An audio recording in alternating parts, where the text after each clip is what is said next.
Live. We live? That was quick.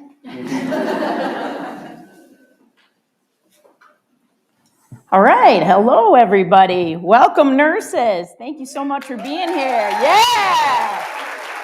We have a sea of blue out there. Awesome. Let's hear it. Nurses Week. Woo! Awesome. All right. So good to see everybody here. Thank you so much. We are so excited to have the American Nurses Association in the house, along with our friends from the Florida Nurses Association. I'm Jen Ransford. I'm the Chief Nursing Officer of BayCare's West Region, and I actually have the pleasure of introducing our esteemed panel today. First off, we have Dr. Bradley Gadel. He's a dynamic nurse executive bringing more than 20 years of experience across clinical practice, healthcare administration, academia, and nonprofit organizations as a Chief Nursing Officer of the American Nurses Enterprise, home to the American Nurses Association, American Nurses Credentialing Center, and American Nurses Foundation. He advocates for more than 5 million nurses nationwide and oversees globally recognized accreditation programs. Dr. Gadel began his career in rural healthcare, later serving as a flight nurse and nurse practitioner before stepping into influential leadership roles, including serving as the inaugural Chief Clinical Officer for the Emergency Nurses Association. His career highlights include developing international training programs, securing major grants to expand healthcare access, leading innovative transition to practice initiatives, and nursing scholarships. Dr. Gadel also serves as a nurse executive in residence at Georgetown University School of Nursing, reflecting his ongoing commitment to mentorship and supporting the next generation of nursing leaders. Dr. Gadel is a proud fellow of the American Academy of Nursing, the American Association of Nurse Practitioners, the Academy of Emergency Nursing, and the American College of Healthcare Executives. He remains deeply committed to advancing the nursing profession. Let's give a warm BayCare welcome to Dr. Bradley Gadel. Woo!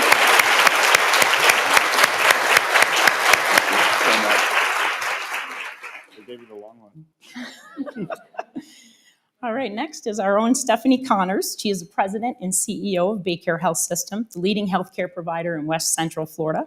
An experienced healthcare executive with over 30 years experience in healthcare, she's known for her inspiring leadership and commitment to clinical excellence, compassion, safety, service, and engagement.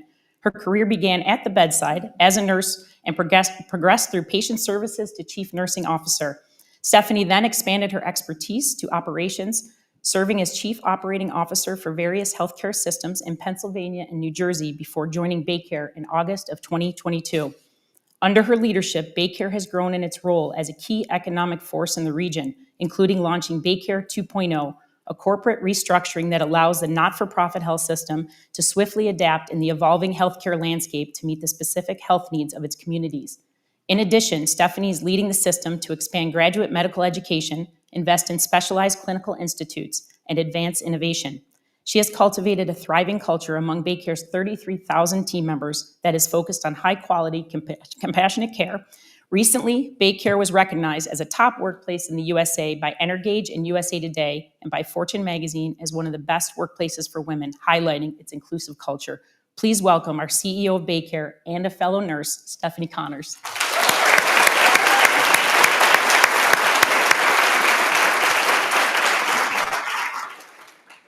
The final member of our panel today is Dr. Trish Shikoski. She is Chief Nurse Executive for BayCare Health System. Trish oversees all nursing programs and education at 16 BayCare hospitals and manages initiatives designed to transform customer access and improve operational efficiency. As a member of BayCare's executive leadership, she manages the system's largest team member cohort and works across the system to facilitate customer access, growth strategies, and fulfilling BayCare's vision to be the best place to work, receive, and provide care.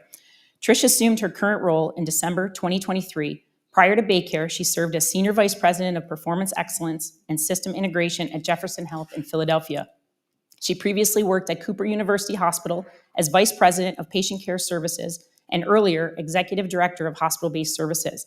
As a registered nurse in New Jersey and Pennsylvania, as well as Florida, Trish worked for both Cancer Treatment Centers of America and Hahnemann University Tenet Healthcare. Trish earned a Doctor of Nursing Practice from Chamberlain University and a Master of Science in Nursing at Drexel University and a bachelor's degree in nursing from Villanova University. She resides with her husband and 2 children in Largo. And let's hear it for our Chief Nurse Executive, Trish Shikoski.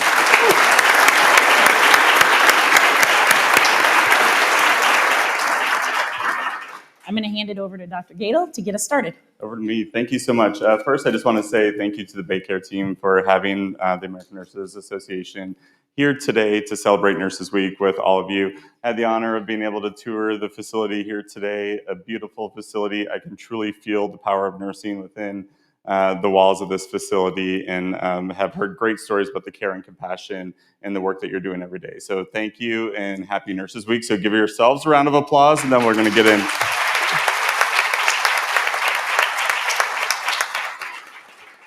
All right, let's jump right into the panel. Stephanie, can you tell me a little bit about your leadership journey and why you chose a career in leadership? Absolutely. So some of you may have heard this story when I arrived, because it is one that I'm particularly proud of. I grew up in West Philadelphia, just like the song, born and raised. And my parents, both neither finishing their high school degree, my father not even advancing past, I believe, the 8th grade, did not have a life of privilege by any means. We had housing and food insecurities and the challenges that you would think about when you are in underserved communities, as well as the healthcare dynamics in my childhood really led me down a path that I realized I wanted to make a difference. I wanted to improve the lives of others, and certainly make a difference in my own life and future, and raise a family in an environment that would not be as challenging. So as I thought about my career, I thought, I want to be a nurse. And I went to my father and said, I want to go to college. And the great man that he is, he reminded me that we didn't have a lot of income. My mother was a waitress. She worked 5 a.m. in the morning, sometimes not home until 1 a.m. My father was in transient jobs. He was a armor car driver at one point. And I told him I wanted to go to Villanova. Now, how many heard that the Pope graduated from Villanova University? Yes. Yes. Another fun fact, my grandson's name is Leo Augustine. Just really meant for great things. So my father, really tried hard, as well as my mother, to ensure that I had the future that I so much dreamed about. So my father went to Villanova's campus and he asked if he could get a job in security there. He was able to get employment. And the reason for that was because if you're employed at Villanova, back then, I don't know if this is still the case, you had tuition support. So he worked there and I applied. But when I applied, I was denied. And rightfully so. I wasn't the pedigree of the student that Villanova generally accepted. My father asked Dean Fitzpatrick if she would meet me, because he would greet her every day as she would come through the front entrance of Villanova. And Dean Fitzpatrick obliged. I met her and walked on campus and thought, number one, it would be a dream come true, but I almost felt like it didn't belong there. And I sat in front of her, and the only thing I could remember saying is, if you give me a chance, I'll make you proud. She said, take some classes in the summer, and if you receive A's, I'll accept you in the fall. I did what she asked me to do, and I was accepted, one of 99 students at the time. It was a very proud moment. My father felt ill. We had some challenges, and the dean came back to me and said, do not leave. And by the way, I was working full-time, taking a train into Jefferson as a nursing assistant while going to school. So I would work full-time at nighttime, night shift, and then I would go and do my education as a normal, traditional 4-year student. So she convinced me to stay, and I was able to have housing and food and the books that I needed. And that's a big part of philanthropy as well, and why I'm so passionate about philanthropy. But mainly what it comes down to is the dean saw something in me that I didn't necessarily see in myself. I graduated Villanova. I became the youngest chief nursing officer across the country, so they tell me, at a large academic medical center. And I was doing a national speaking engagement about change management, leading with compassion, because I'm really big on, if you're a good person, innately good, we can teach you skill, but who you are as a person makes the difference. And if I give you the runway to be your best self, then we'll be the best organization we can possibly be. She was in the audience. We reunited, had our moments, and I was on the board of the Villanova Nursing Advisory Board for a little while. Long story short, she passed away. And I sent a letter in to Father Donahue, and my story was her eulogy. And it was everything to do about her taking a chance on someone like me and making a difference. And because of that, my journey is simply that, making a difference in the lives of others, sometimes one person at a time. And in this situation, leading this remarkable organization, 33,000 plus individuals, giving you the runway to be the best of who you are. And I've had this incredible journey, not always easy, but I can tell you, because of individuals in my life that have influenced me, that made a difference, I am where I am, leading this remarkable group of individuals that I know depend on me. So that is my story. That's amazing. That's very inspiring. And my mentor also told me the same thing. And we can't teach you who you are as a person, but we can teach you the skills. So I'm glad that you had a mentor that was the same way. Trish, why don't you tell us a little bit about your journey and what made you decide to enter a career into leadership? Yeah, so as a young child, I had a single mom who was a nurse, and I remember, when I was very little, after dinner she'd get her books and sit out at the kitchen table and study every night because she wanted to be an RN. So she was an LPN at the time; she wanted to be an RN, and I would just watch her work ethic, and she was probably one of the strongest, most hardworking people I've ever met in my life. And I think I got my work ethic from my mom. As I knew I wanted to be a nurse because I wanted to care for others and make the world a better place. When I got into nursing school and eventually became a nurse, I worked in Philadelphia, and I had a mentor who saw something in me that I didn't see in myself. I think sometimes you're your own worst critic, right? And seeing how others perceive you versus how you perceive yourself is really important. Stephanie and I have worked together for many years, and she saw something in me, and we have gone through leadership together, and she's been a mentor to me, an inspiration to me over the years. And I just love the idea of being able, as a bedside nurse, I was able to touch one life, two lives at a time as an ICU nurse. And as a nurse leader, I'm able to make practice and policy changes and influence the lives of others and ensure outcomes for the organization. So let me tell you a little bit more about Trish. Do you guys want to hear? Yeah, fill us in. She's so humble. I met her almost 30 years ago, and let's say at minimum 25, because you lose track of the years at this point. And I was the chief nursing officer at the organization she's talking about. And she was a bedside nurse. And I can remember rounding, and you probably hate when leadership comes around, and some of you hide, some of you engage, and others take the opportunity to have the voice that we count on, right? Tell us how we can make a difference, be a part of the solution. And I think BayCare is very, very good about that. We have the most remarkable nursing force here, and I tell everybody, you are unmatched with your compassion and dedication, and I don't need to change this culture. I walked into an incredible culture. But where I came from, it was a little bit different. So Trish, as a bedside nurse, had no problems telling me how to fix things. None whatsoever. And one day I looked at her and I said, you have so much to offer. Would you be a leader? Would you be a leader on my team? And I started to promote her within the organization because she was such a force within nursing and had such a voice to make a difference and to change things for the better. And I could spend all day telling you about the challenges we faced and the impact that we made. But you really have an incredible nurse leader in front of you, and I couldn't be more proud than to be a part of her journey and for her to be here at BayCare.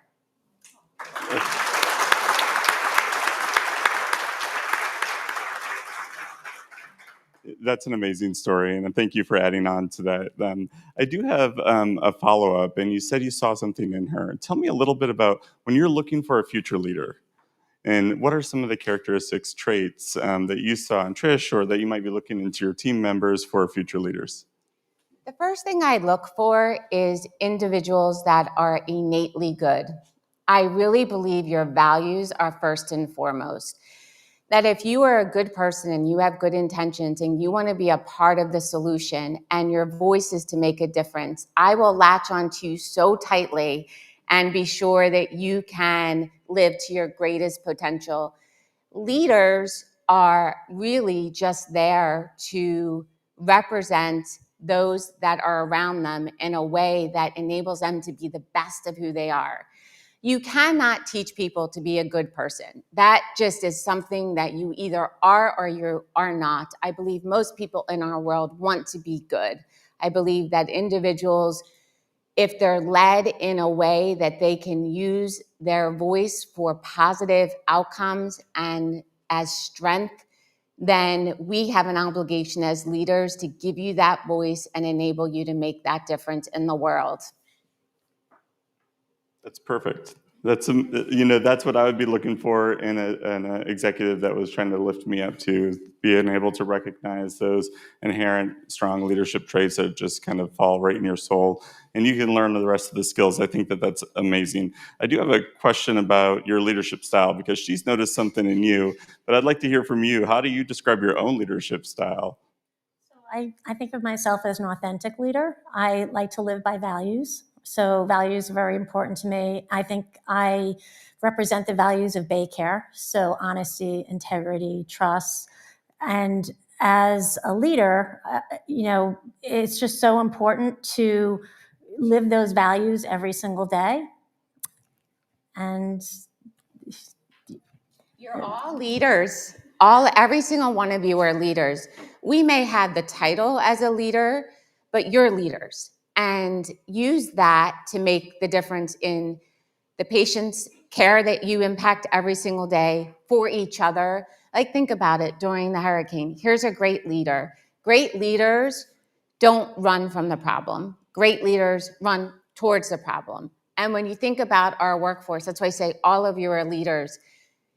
The care that was delivered during one of our most trying times, 2 back-to-back hurricanes, and then everyone who stepped in to our best of our ability to get gas. We couldn't get it at every location. We were very dependent on the state and the support, but they did the best that they could to support us. We had multiple locations.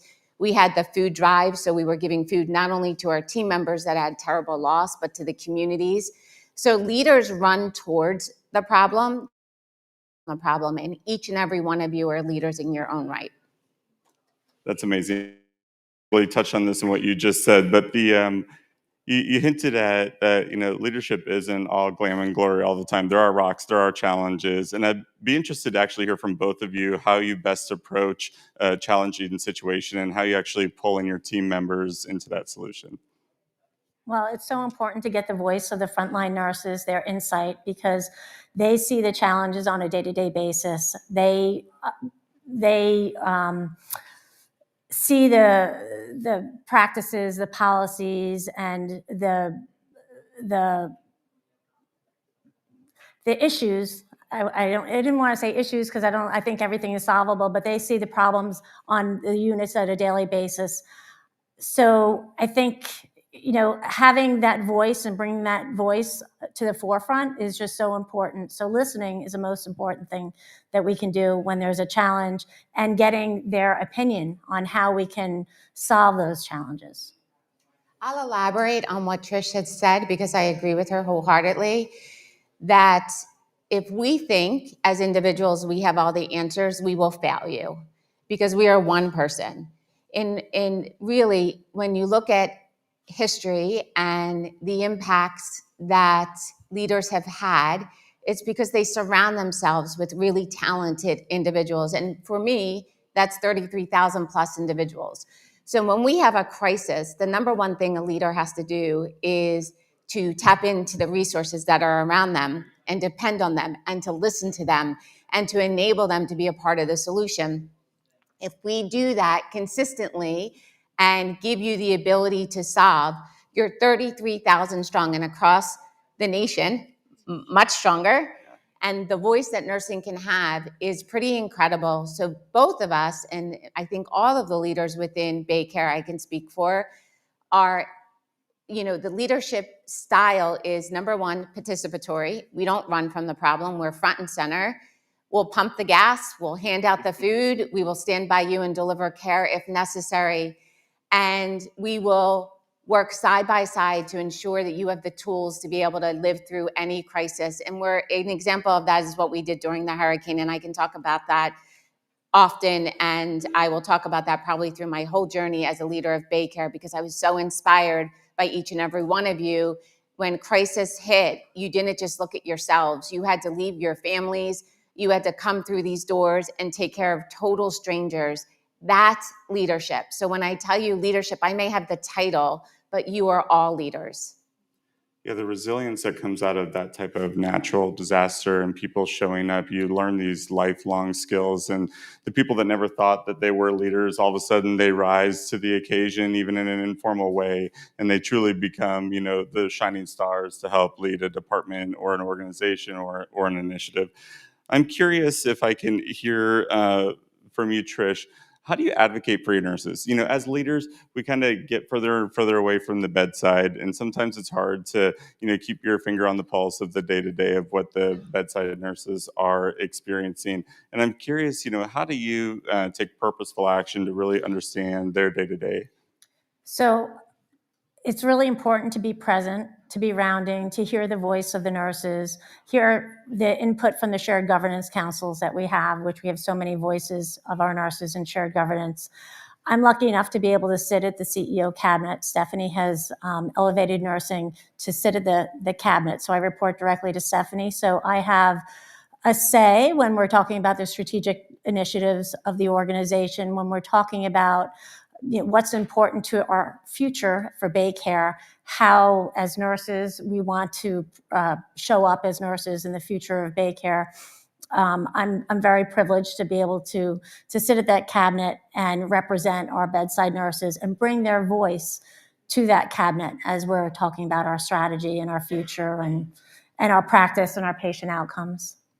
That's great. And it really goes into my next question about how do you best advocate for nurses? And it's great that you have a leader that's a nurse, that you guys can, understand where you guys both came from and be able to understand the workforce. I'm curious about some of the larger conversations around workplace violence and health equity and well-being, and some of the initiatives that you guys have taken. Maybe Stephanie, I'll turn it over to you. Some of the initiatives that you guys have taken here at BayCare to address those particular issues, which are a hotspot all over the country, or a hot issue all over the country that we're all trying to solve. So I'd be curious to hear some of the best practices from you all. First, let me share that 2024 was our best performance year in our history. And I don't know if you all know exactly what that means, because when I say performance year, you may be thinking about financials. And I'm not referring to that.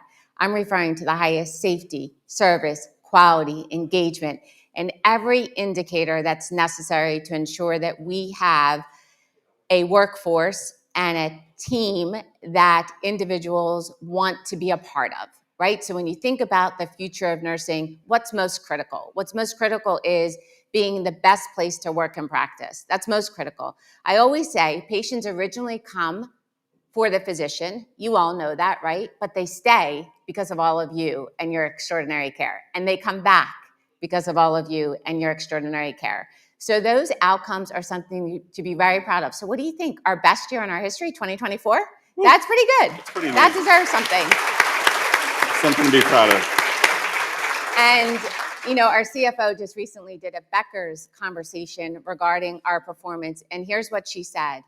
We have a nurse at the helm who understands clinical, who understands what our workforce needs. So when we are going through difficult times, such as workplace violence, such as the vulnerabilities and risks that we have with new legislation, or our mental health of our workforce, all of those challenges that we face, as a clinician, I can tell you, we take those very, very seriously. So workplace violence, it's a really tough one. When you think about all the rhetoric that's out there on social media, by the way, I'm not a fan of all the rhetoric that's out there on social media. I think if somebody has something to say, they should have the courage to say it to the individuals that can influence and not hide behind social media. And hiding behind social media makes our environment more challenging, because how do we solve when we don't get to the root of the problem. So when you solve issues like workplace violence, and an example of workplace violence can be through social media, and we have to figure out how to manage that because that is challenging. So threats and vulnerabilities, but then there's the extent, let's go away from social media and think about the live situation where individuals come into our facilities. So all of our facilities that are hospital-based have weapons protection, and we're looking at advancing all of our weapons protection systems because we believe that we have to do foundationally what we can do. But this world is challenging, and it always has been challenging. I say to people when they say it's the most challenging time in our history, I tell them to watch those series of 1820s, 1920s, and you look back and you can say, okay, well, maybe it was a little more challenging. A little more challenging. We can figure this out. But we need to get to the issue, and we need to solve those issues. So can we solve all workplace violence? I'd be lying to you to sit in front of you and say we have the answers. Here's what I will tell you. We can put all the weapons protection systems in place. We can put all the policies and procedures that we think will be effective. But traditionally, when something happens, you don't see it coming. So what I will tell you all is see something, say something. Be the biggest advocate for those around you. If you see challenges that are out there on social media that you think are going to lead to an adverse event, say something. If you see something in your environment when you're walking into the building and you think it could turn into something bigger than what your eyes are telling you at that moment, say something. It is so important that as 33,000 strong and millions strong in our nation, that if we all stepped up to say something when we see something, I believe the world would be a better place. Yeah, I appreciate that. This is such a struggle all over the country, and it is one that has risen to the top for nurses. And I interact with nurses every single day, are telling me about their experiences and their reluctancy to stay in the workforce. And we are working hard, at the local level, the national level. And I see the work that you guys are doing here. I walked through the weapons detection device on the way in. And those structural things really do make a big impact. But just a culture of reporting and feeling safe enough to step up and do that and having the support of your leadership is very important. So thank you very much. Maybe you can talk a little bit about the work that you guys are doing around wellness and well-being.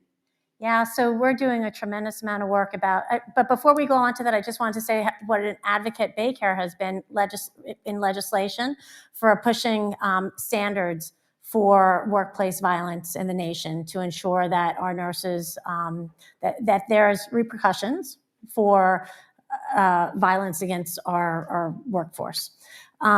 So to talk about our well-being, which is super important. Nurses have a really, really hard job. They come to work and they see things and they experience things that many other professionals will never see. And we see it on a regular basis.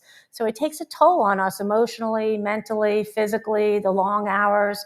So nurse well-being is just so important to build that resilience to ensure that you're fit to be able to both physically, mentally, emotionally, mind, body, and soul to endure a long career in nursing. We have Stress First Aid, which we're rolling out, is a great peer-to-peer program for well-being where peer members can identify someone who's having a stressful day or stressful event, and they can give them the tools that basically provides a toolbox for them to be able to de-escalate them, help them come out of that stressful event, and give them the support and resilience that they need. So it's different when there's a leader who's helping someone go through a stressful event, because they may not have the same insight as a peer member who can really relate to that person a little bit more. So this is a really special program that we were able to put into place for that peer-to-peer support, which is really valuable. Our nurses really like it.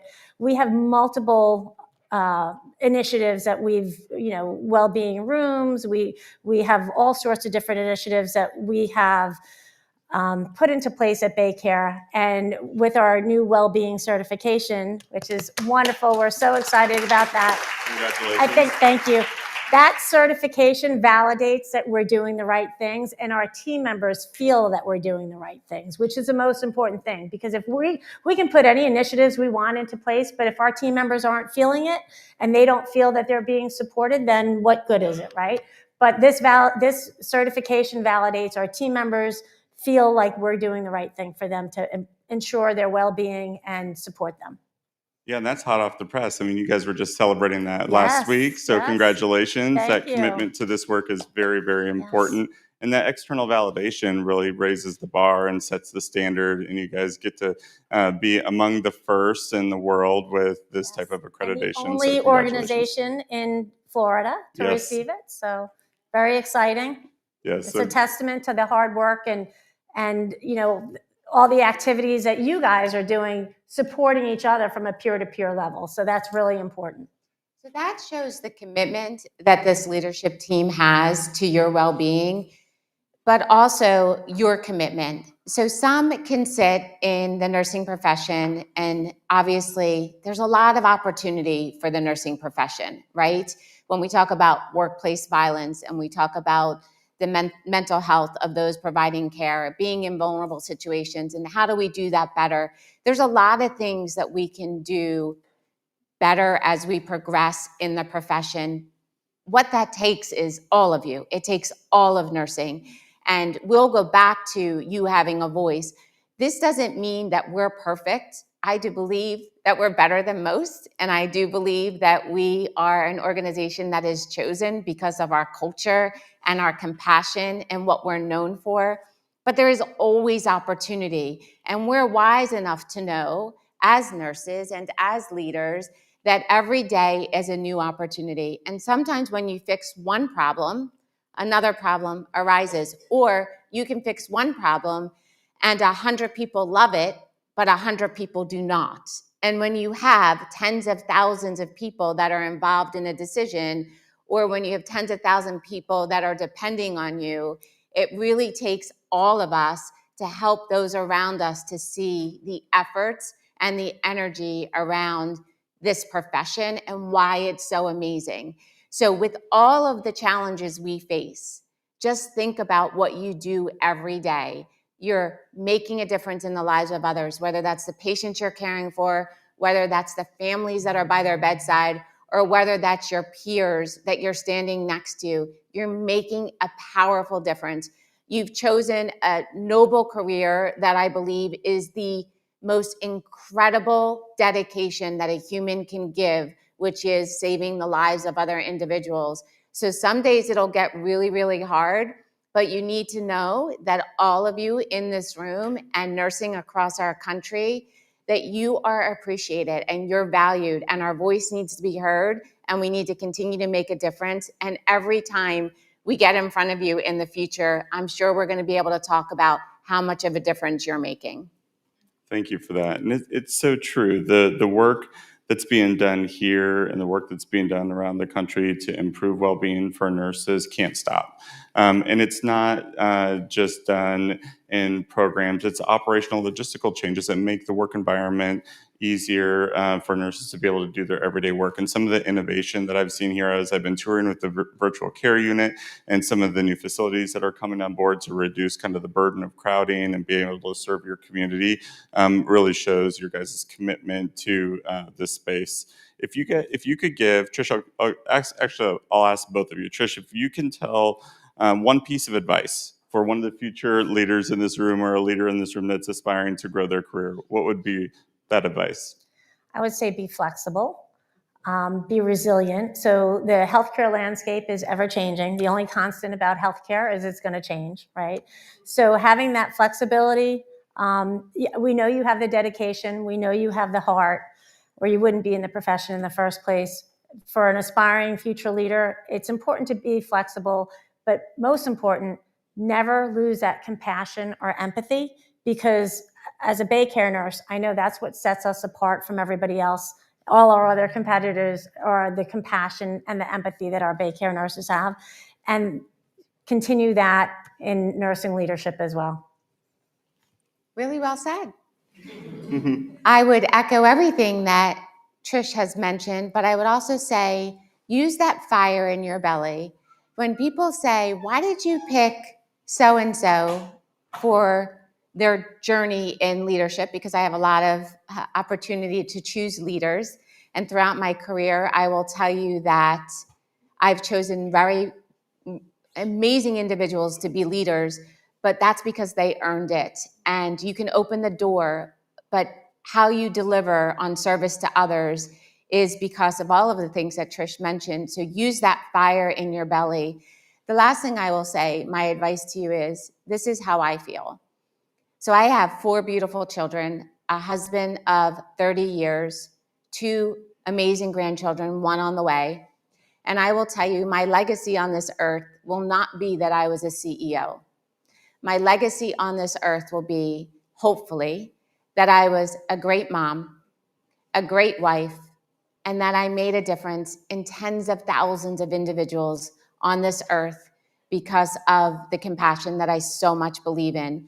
So if you go down your journey being the best of who you are in what you do, and you only answer to yourself when you look in the mirror every day, knowing that you lived your best life, one day when our time is over, I would hope that all of us can reflect on the difference that we made in the lives of others.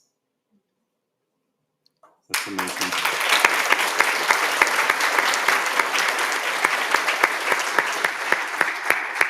Yeah, thank you for that. I'll add one of my own comments is, don't underestimate the impact that you can have in somebody else's life.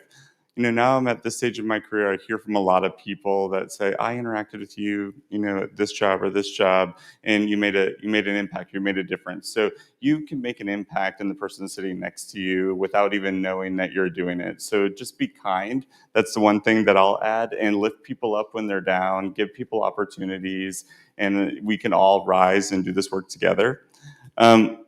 We're getting down to the last little bit, but I do want to hear from you. How do you describe the power of nurses? Yeah, so this will be a fun comment to make. So think about this. I grew up in the inner city. I was poor. I'm a female. And I'm now the CEO of one of the largest, most remarkable health systems in the country. That's pretty good, right? Yeah, pretty And powerful. so never be underestimated. That's what I would tell you as a nurse. So as a nurse, we didn't traditionally sit in CEO roles, right? So my whole background, if you looked at me from a child to my entire background, I wouldn't be the poster of the CEO of the future, 2025. But today, when you look around, healthcare is built with nurses as leaders. That really says something. So I will say, don't be underestimated. You have for my male colleagues in the room as well. I only use it as an example because I'm a female, but for my male colleagues in the room as well, don't be underestimated. All of you have the ability to do whatever you dream of. And that little girl that grew up in the inner city that thought that was normal and that was going to be my life, to the life that I live today that I so much am grateful, I'm incredibly grateful for, is all because of resilience. It's because of courage. And it's because of that fire in my belly that I knew I could do more. So I will tell you, use all of that and don't underestimate the power that you have. Your power is pretty extraordinary. I would second that. The influence that you have as nurses is incredible. Not only do you influence the patients and families every day that you care for, you influence the communities. You're educators for the communities. You influence policy, healthcare policy. You have the power to influence national initiatives. There's so much that you have that you can. We are the largest profession in healthcare as nurses. We're also the most trusted profession in healthcare, and there's a reason for that. And we have a lot of influence in legislation, in communities, in day-to-day practice. So never forget that. The last thing I will say is, don't forget the words that you're all leaders.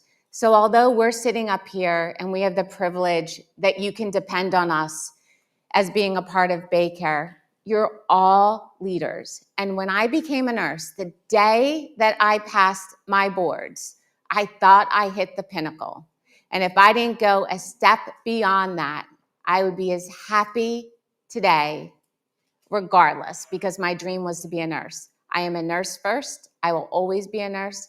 And you have a lot to be proud of with holding that badge of honor. I can feel the power of nurses right here on this stage. So thank you so much. And I can feel the power of nurses in this room and in this building. So I appreciate you having me here today to be able to have this discussion with you, learn about each of you, learn about the health system, learn about your leadership and the future leaders of this organization. And I understand that there were some questions that came from some BayCare nurses. So we'd love to, see if we can get through some of those. We do. We All do right. have some questions for sure. So we have a question first from a clinical nurse 3 at St. Joseph's Hospital South. How will AI transform and enhance the nursing profession? And what are BayCare strategies for incorporating its use in daily care delivery? Great question. So I would say, sorry, I'm going to take this one first. AI will enhance and create nursing efficiencies. AI will never replace a nurse. It can't replace the human touch, which is so important in caring for our patients. But AI, we know that nursing is a hard job. We spend a lot of time documenting with the electronic medical records. We saw this shift from people talking to their patients to putting their heads in their computers and documenting everything real time. I think there's so much opportunity to use AI to make your job so much easier. Not to replace our nurses, though, because our nurses are invaluable. That human touch is so important. Your education or your skill set, everything that you've learned cannot be replaced by a computer. Sorry, you go ahead. She's passionate about that, right? That's pretty good. I told you she's passionate. When I first came to BayCare, one of the initiatives was AI voice technology for the bedside. And we did this press release. We're going in. We're going to do a nurse voice so that you didn't have to spend 30-40% of your time in the computer. Well, that wasn't as easy as it seemed. The first company that we hired wasn't very successful at it, so we had to pivot, and then we went with another company, and now we're with 3 companies that are piloting in that space. And the reason for that is not because of anything more than what Trish said.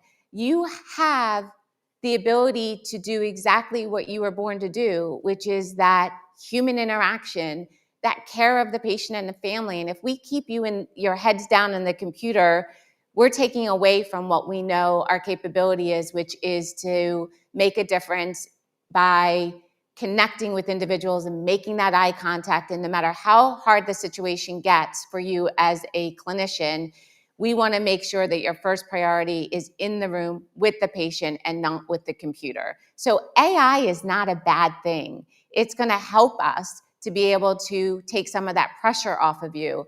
But as Trish said, and I don't need to repeat it because she was very passionate about it, computers and robots cannot replace nurses. And so that's the rhetoric you hear that I say. This is why I don't like social media. People will, do you know, I read something that said that AI will replace doctors. Well, tell me how that's possible. I mean, really, is that possible? That is not even logical. But if you put it out there and you put the noise out there, what's going to happen? Physicians are going to get concerned, and then you could drop the enrollment into the medical school because those future physicians will think, well, if I'm going to be replaced by a computer, why am I going to work so hard to go through school? And then next thing you know, we're going to be faced with hundreds and thousands of shortages because of the rhetoric that gets put out there. So we have to create clarity as leaders to say where we think AI fits. And where AI fits is to support you so that you don't have to do those menial tasks. Yeah, definitely. Sorry, I definitely think, reducing cognitive burden, helping with clinical decisions, maybe safe. We all know, 12 hours shift, you start to go foggy a little bit. And, technology where it can help us pick up, subtle things, early warning systems, those things have been integrated into our work for a long time. And that's artificial intelligence. So if we use it the right way, it will make us a stronger profession, give you more time at the bedside, and maybe get you out on time or be able to spend more time with your patients. I think the other thing is, on a national level, is nurses have to be at the table when the technology is being developed. The companies that don't do this great don't have a clinical person at the table to really answer the question or find the solution that we're looking for. So we continue to advocate to make sure that there's chief nurses and nurse leaders involved in these technology companies, and that they're really solving the problem that we're all looking to solve. And as we help to create these AI nurse dictation, nurse voice technologies, we want our bedside nurses at the table. Yeah. So we actually went back to them. They came to us as leaders and said, "What's your thought?" I said, "Go to my nurses and ask them what they want." So because you have the most valuable insight, you see it every single day. You know what works for you and what doesn't work for you. So these companies, we're building the product with them. So that's what's going to make it so successful, because all of you are living it day in and day out. The company that needs to build the product for us needs to respond to what our needs are, not what the computer is telling them the needs are. I think there's other interesting places, and I'll let you get to the next question, but around discharge teaching and health literacy and translation and making sure that we're getting the right information for patient teaching and being able to do that quickly. We know sometimes it's hard to be able to communicate with certain patients. We're not the best at letting all the medical lingo go. There's a lot of ways that we can integrate this, even in education, nursing education, the use of bots and deep fakes to do lectures. And there's a lot of cool stuff out there. I'm excited to see what's going to come, as long as we have some guardrails around it.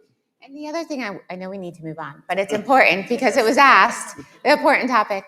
The tasks that you have that don't enable you to work top of license are a lot of regulatory tasks. We have to do it because we have to meet those regulatory requirements, which is important because it's around patient safety. So likely an event happened somewhere in our world, and now we have to document specific indicators because we need to protect our patients because we don't want another bad outcome. So we learn from this. So when I say these tasks that the computer can do them for you, it's because you can accomplish what we need to accomplish to improve the safety of those that we serve without you having to physically be documenting in the computer. It can be heard through your voice and through your assessment. That's what we mean by that. So we have the ability to meet all those regulatory demands in a more efficient way.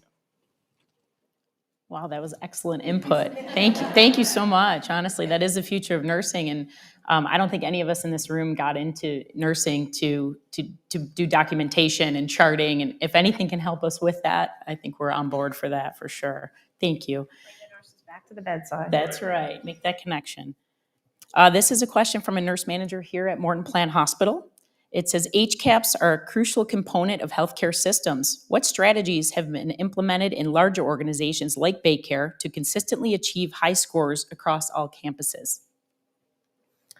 So we have multiple initiatives. I know the priorities that we have are the must-haves in nursing, which are evidence-based, proven to increase HCAPs, or the bedside rounding, the bedside shift report. We have, you live it every single day, right? I do think that from a national perspective, I'll let you speak to the national perspective, but the most important thing for us is having our nurses at the bedside, caring for the patients, that compassionate, empathetic care that we spoke about, our BayCare nurses are known for, doing the right things for the patients, being there when they need us, will always improve those HCAP scores. And it is so important that our nurses are what drives the HCAP scores, because we're with the patients for the majority of the time. So the doctors come in, they round, and then they leave. But face it, the majority of the patients stay. They're with you. You're their caregiver for the majority of their stay. So you have the influence to raise those HCAP scores. Before we talk about the national, I will also say that Trish and your chief nurses across BayCare are very focused on your ratios. We understand that ratios are important. And I will tell you that for those that have only worked at BayCare, sometimes you're not able to see what's outside and what's happening in the world with the shortage of nursing and inability to get nurses at the bedside. And it's not that we don't have those challenges, But for the most part, we are so focused on nurse-patient ratios because we know that's a big part of the care that you need to deliver. That's the optimal care that drives the patient engagement. Because if you're not able to spend time with that patient because you have too many patients, there's risk associated with that. But the main risk is the gratification or the engagement of the patient, or ultimately the experience of the patient. So I never hide from the topic of ratios. It's always a tough subject in nursing, but I can tell you have a leadership team all across BayCare that focuses very heavily on filling all of the vacancies that are out there so that we can give you the proper support that you need at the bedside. Yeah, the focus on, human-centered and patient-centered experience, the more time that the nurse has with that patient, optimizing operations efficiency and throughput, getting patients discharged in a timely manner so that your front end isn't clogged up, getting people to a room so they're not having to hang out in hallways. All of these things that help move the patient through the system, but also optimize the amount of time that the nurse gets to spend with the patient. Not only does that improve the patient engagement scores, but we know that that improves quality of care. It decreases mortality and morbidity throughout the health system. And as long as those things are optimized and we're able to work together to be able to move patients efficiently, and ultimately patients want to be back in their home anyway. So the faster that they can recover from their injury or illness and get back into their home and back with their family, and they're able to have timely follow-ups and make sure that they have good discharge instructions so they understand how to take care of themselves, not only to recover from a specific illness or injury, but to be able to continue focus on their wellness and health into the future. I think if we focus on that human-centered experience, that patient-centered experience, then the HCAHPS scores follow. Being advocate for your patients, but it's a great time to put in the plug for the purposeful hourly rounding, bedside shift report, all those great things that. It's also important to put in a plug that we are nationally known as being ranked incredibly high in this space. I can't tell you the countless organizations that want to come to BayCare to see how do you get scores at that level. And what we tell them, it's our people. Your compassion and your dedication to what you do every single day. Ultimately, it goes back to what I said earlier. It's we're hiring the right people. We know that you hold the values that are so important, and our community feels that. They feel your love and they feel your compassion. Happy nurse, happy patient. And that is the power of nurses. Yeah. The power of nurses, indeed. We say that all the time here, actually. Our happy team makes happy patients. So it's great that you brought that up. Thank you. Any last thoughts from each of you? Well, I would like to thank all our nurses during Nurses Week. Thank you for everything that you do. It's a hard job. We know it's a hard job. We appreciate you, and thank you. I hope you are having a wonderful Nurses Week.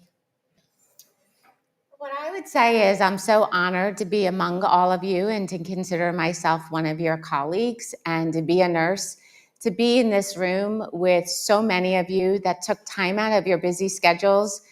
It's overwhelming to me. It feels I feel such a sense of pride because this is the level of engagement that differentiates us as an organization. The day I said yes to coming to BayCare was the day I walked away from 50 years of living in the same place, raising my family, and picking up and moving to a totally different environment that was a lot of unknowns. Fortunately, my entire family came because that was the deal, that everyone had to come with me. I wasn't going to leave anyone.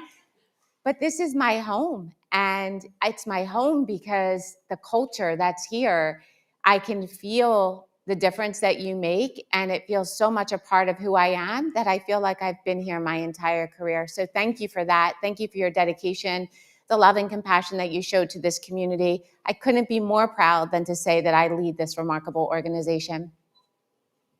And from the American Nurses Association, we are so grateful to be able to be here today with you to celebrate this experience and Nurses Week. I'm honored to be able to see your facilities, be able to celebrate with you all and the 5 million nurses in this country that are also celebrating this week. It's hard to believe that there are 5 million nurses, 28 million in the world. We are the most trusted profession for decades, and we're going to hold that true for the years to come. So thank you so much for allowing me to come here and celebrate, and we're excited to continue to work with you, and congratulations on the well-being accreditation. Thank you so much. Give you all a big round of applause.